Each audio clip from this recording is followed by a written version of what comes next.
Operation सिंदूरवर राज ठाकरेंनी वेगळीच प्रतिक्रिया दिली आहे। ऑपरेशन सिंदूर नंतर देशभरातून विविध प्रतिक्रिया येत असताना मनसे अध्यक्ष राज ठाकरे यांनी सैनिकी कारवाईवर वेगळीच भूमिका मांडली आहे। राज ठाकरेंनी विचारलं की जे खरोखर पहलगाम दहशतवादी हल्ल्याचे सूत्रधार होते त्यांना ठार करण्यात आलं का, त्यांना पकडलं का? त्यांनी स्पष्ट केलं की केवळ मॉक ड्रिल्स आणि युद्धजन्य परिस्थिती निर्माण करणं हा उपाय नाही। ते म्हणाले, पाकिस्तानला काय बर्बाद करणार, तो देश आधीच बर्बाद झालेला आहे। आपल्याकडे भारतात जो आता कुठे ते पहलगामला जो हल्ला झाला, मी ज्यावेळेला त्याच्यावरचं मी पहिलं ट्विट ज्यावेळेला केलं त्यावेळेला मी सांगितलं होतं की ज्यांनी हल्ला केलाय त्यांना ते अतिरेकी दहशतवादी जे कोणी असेल त्यांना आपण धडा शिकवला पाहिजे आणि अत्यंत कठोर असा की त्यांच्या पुढच्या पिढ्यांना लक्षात राहायला पाहिजे। पण दहशतवादी हल्ल्याचं उत्तर युद्ध नसतं,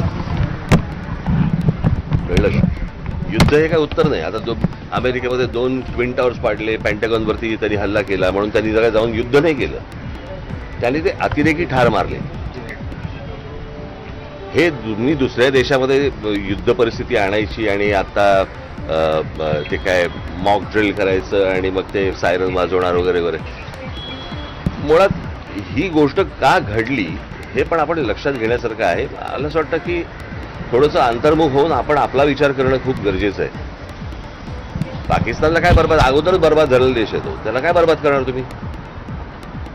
आणि प्रश्न असा आहे की ज्या अतिरेक्यांनी हल्ला केला त्या अतिरेकी अजून तुम्हाला हातात सापडलेले नाहीये। ज्या ठिकाणी इतके हजारो काय ज्याला आपण पर्यटक जिथे जात आहेत, इतकी वर्ष जात आहेत, तिथे सिक्युरिटी का नव्हती, हे मला असं वाटतं हे प्रश्न जास्त महत्वाचे आहेत। आपल्या देशामध्ये कॉम्बिंग ऑपरेशन करून ह्यांना हुडकून काढणं हे जास्ती गरजेचं आहे।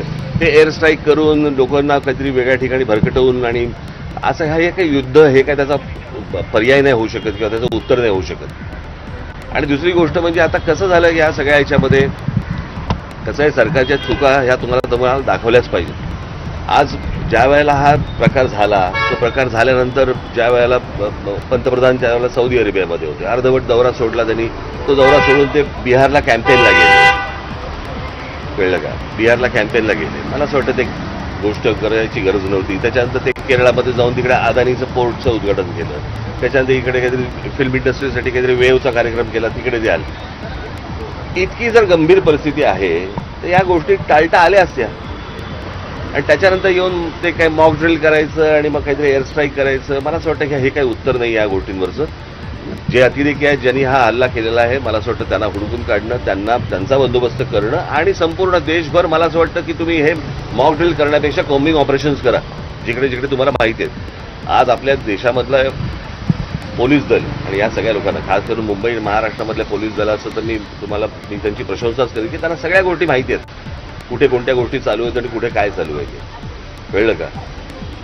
आज आपल्या देशातले प्रश्न संपत नाही आहेत आणि आपण काहीतरी युद्धाला आपण काहीतरी सामोरे जातोय। मला असं वाटतं ही काही योग्य गोष्ट नाही। आज नाक्यावरती ड्रग्ज मिळत आहेत, हे ड्रग्ज येत आहेत कुठून, काय येत आहेत, हे आम्हाला असं वाटतं या गोष्टींच्या खोलात तुम्ही जाणं गरजेचं आहे। लहान लहान पोरं आता ड्रग्ज घ्यायला लागली, शाळा कॉलेजमधली पोरं, ह्यांच्यापर्यंत ड्रग पोहोचतोय कसा, हे प्रश्न आत्ता सगळ्यात महत्वाचे आहेत। युद्ध हे काही आत्ता ह्याचं उत्तर नाही आहे। एअर स्ट्राईकला ऑपरेशन सिंदूर असं नाव दिलेलं आहे, ते प्रश्न परत मी तेच सांगतो ना, हे काही नावं बिवं देऊन ह्याने काही भावनांचा काही विषय येत नाही।